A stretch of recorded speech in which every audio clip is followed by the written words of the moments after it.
السلام علیکم ورحمۃ اللہ وبرکاتہ۔ محترم سامعین، آج کے اس ویڈیو کا موضوع حضرت مالک بن دینار کا فیض اور اطاعت الہی کا ثمرہ ہے۔ حضرت مالک بن دینار کے زمانہ میں دو بھائی آتش پرست مشہور تھے۔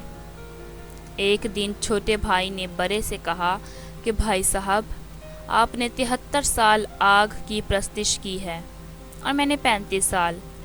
آؤ آج ہم آزما کر دیکھیں کہ یہ آگ ہم دوسروں کو غیر آتش پرستوں کی طرح تو نہیں جلاتی۔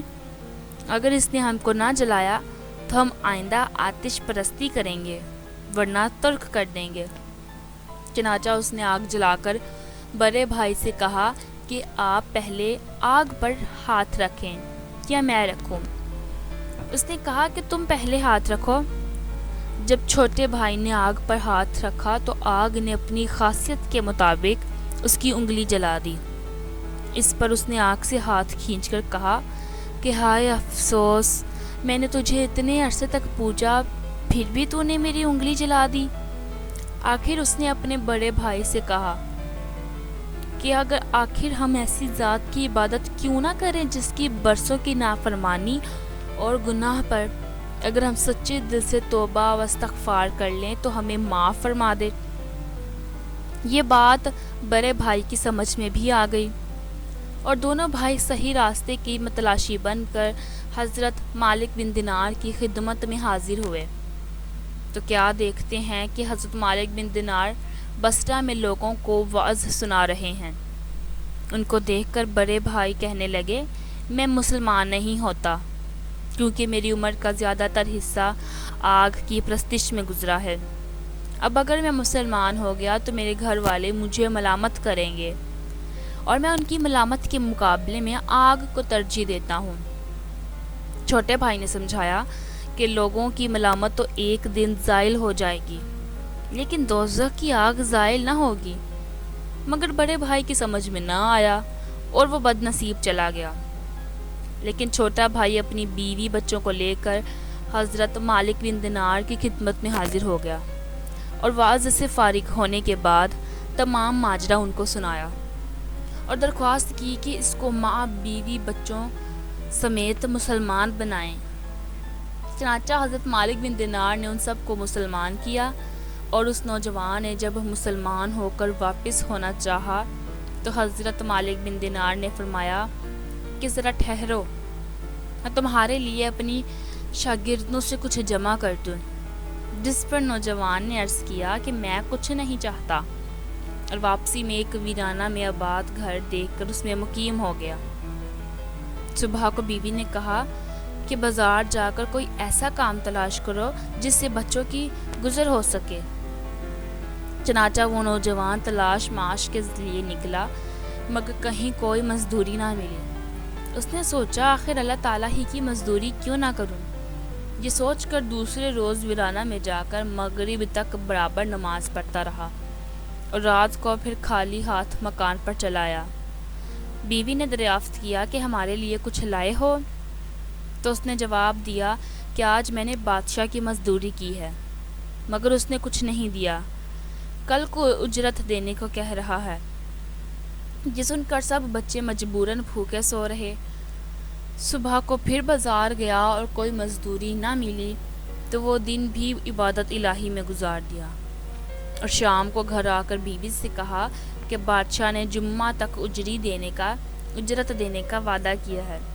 آخری جمعہ بھی گیا اور جمعے کو بھی جب کوئی کام نہ ملا تو اس دن بھی وہ عبادت الہی میں مصروف ہو گیا اور زوال کے بعد دونوں ہاتھ آسمان کی طرف اٹھا کر دعا کی کہ اے میرے پاک پروردگار، تو نے مجھے اسلام کی دولت سے نواز کر ہدایت فرما دی، بس اس دین کی برکت اور عظمت سے اہل و عیال کے نفقہ کا غم بھی میرے دل سے دور فرما دے،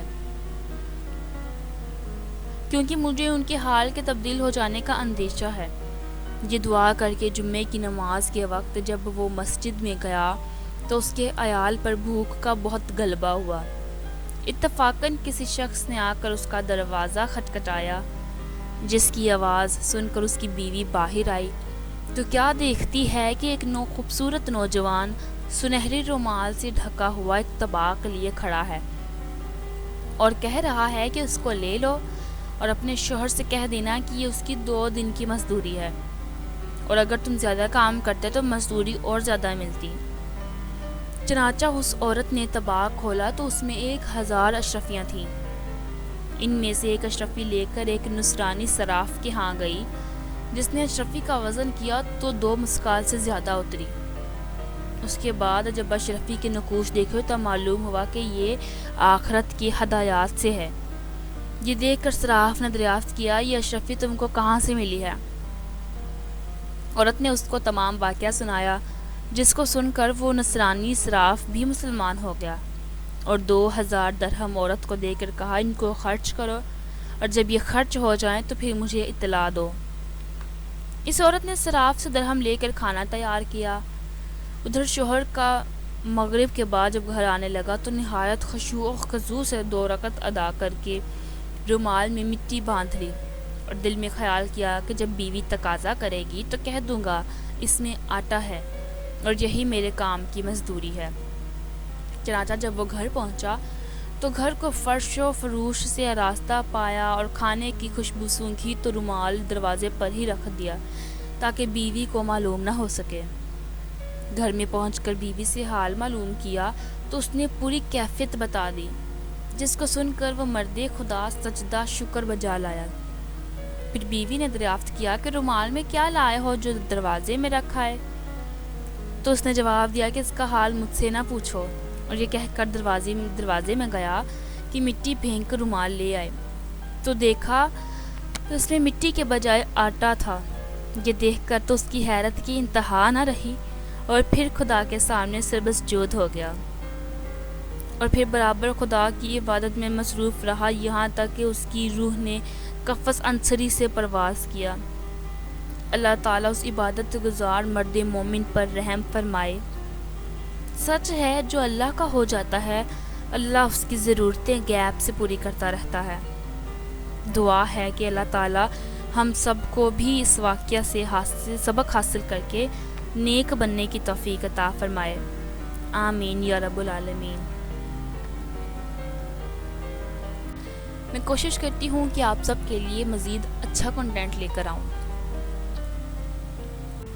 میری ہر کہانی میں ایک اخلاقی سبق چھپا ہوتا ہے، تو آپ سے گزارش ہے کہ میرے چینل کی ہر ویڈیو کو اپنے دوستوں کے ساتھ شیئر کیا کریں تاکہ آپ کے اس چھوٹے عمل سے کوئی نیکی پکڑے اور ہدایت پائے۔ کمنٹ کر کے اپنی رائے کا اظہار لازمی کیا کریں اور مزید اچھی ویڈیوز کو سننے کے لیے چینل کو سبسکرائب کر دیں۔ اپنی دعاؤں میں یاد رکھیں۔